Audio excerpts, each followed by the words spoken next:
Huh? Same person. And Yeah.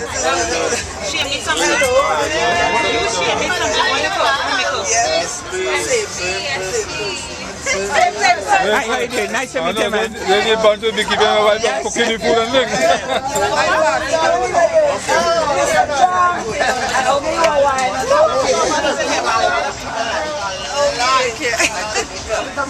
oops, sorry. It's alright, it's good. Yeah, you leaving? Alright, take it easy, I'll catch you in a bit.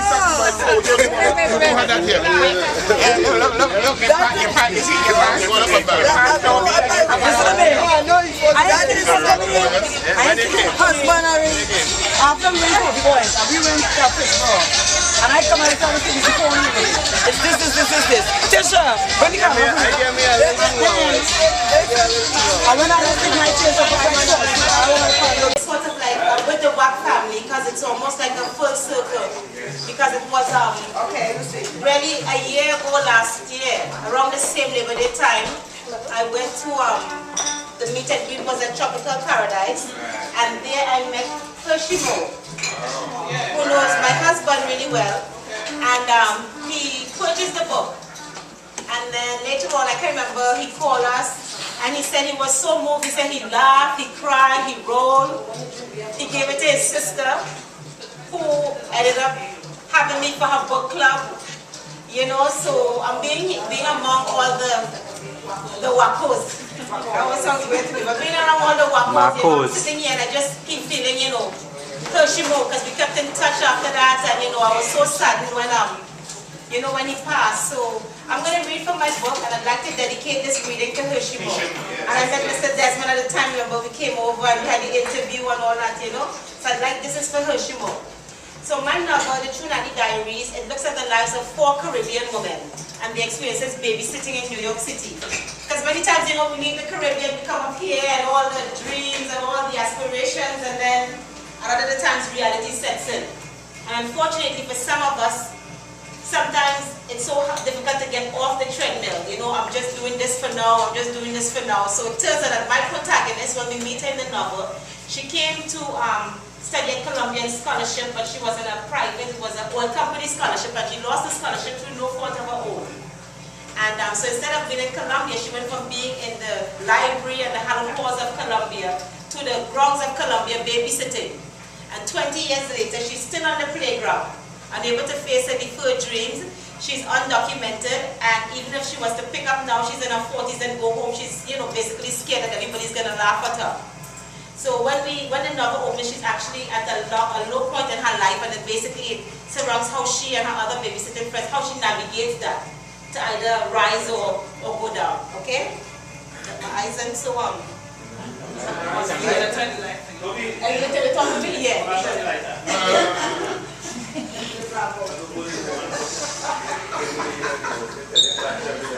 All right. We're cooking now. Okay. 2 months after I first saw the ad, no one was calling, and I barely had 2 pennies to rub together. The woman got blunt. I need my basement, she said. Around that time, Ava dropped by with what, considering my circumstances, should have been good news. It was about 8 o'clock in the morning, and I was in bed trying to figure out how to tackle the day. It had been a week since I had last called out, in case the woman realized she could change the locks in my absence. I was also running out of ideas about finding full-time, well-paying work. People offered a day here and a day there. Enough of these could be patched together to make a week. But who wanted to be zigzagging to a different apartment in Manhattan every day? Plus, I didn't have my own place to use as a base, so nothing else but full-time live-in or live-out work would do. Lying there, I had an idea to print business cards and give them to mothers in the park. I swung my legs to the ground and stood up. I heard rustling in the hall and my name being called in Ava's voice. Before I could react, my door was knocked on and pushed open in the same instant. I only saw a flash of Ava's orange outfit before I dove back in the bed and pulled the blanket over my head. In my best moments, I felt like an unmade bed next to Ava. Having her find me with crusts of yampi around my eyes and the room in total disarray brought on that familiar sinking feeling. Trust the moment to let Ava come downstairs without warning. I lay in silence. Ava had not said a discernible word since Valdi. Instead, her disgust was conveyed in raspy breaths, tiny grunts and a few deep sighs. The songs percolated through the weave of my blanket, coating me with shame.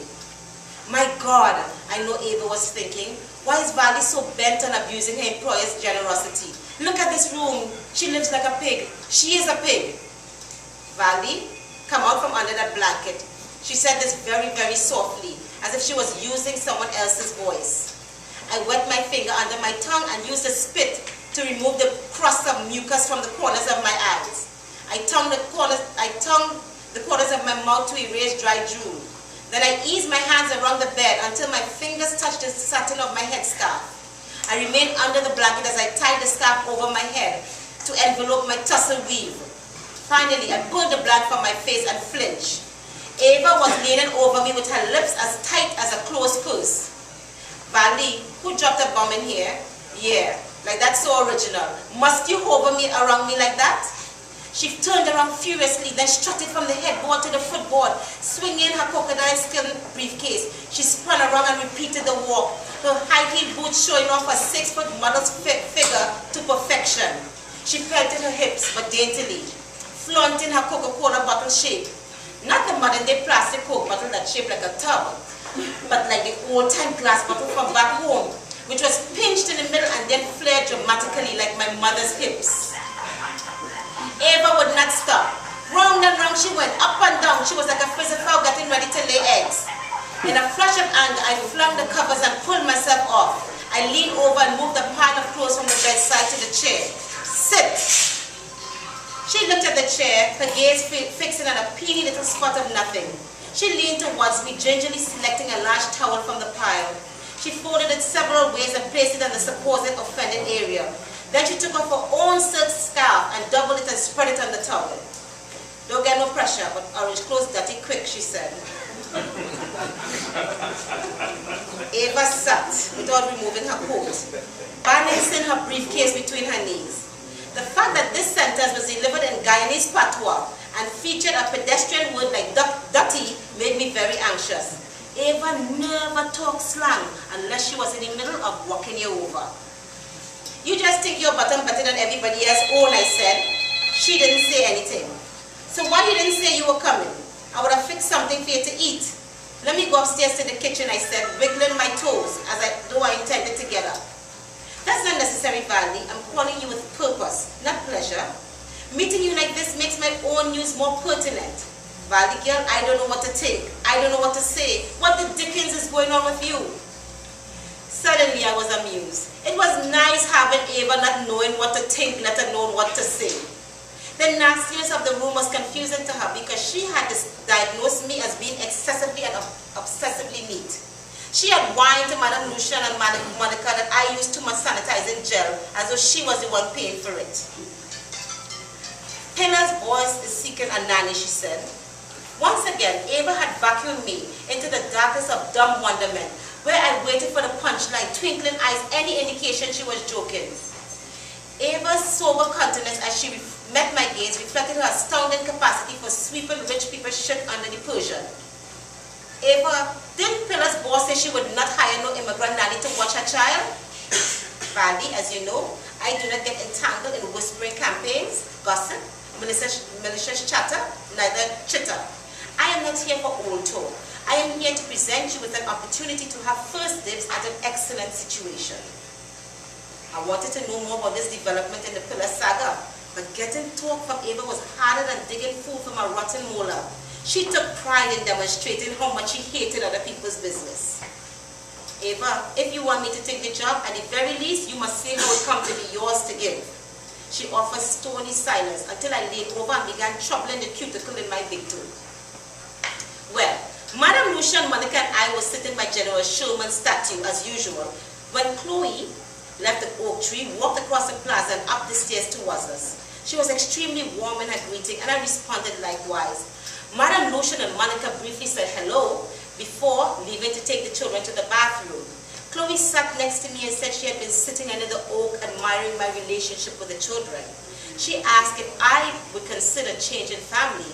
Naturally, I told her I am blissfully happy with Of course, blissfully happily.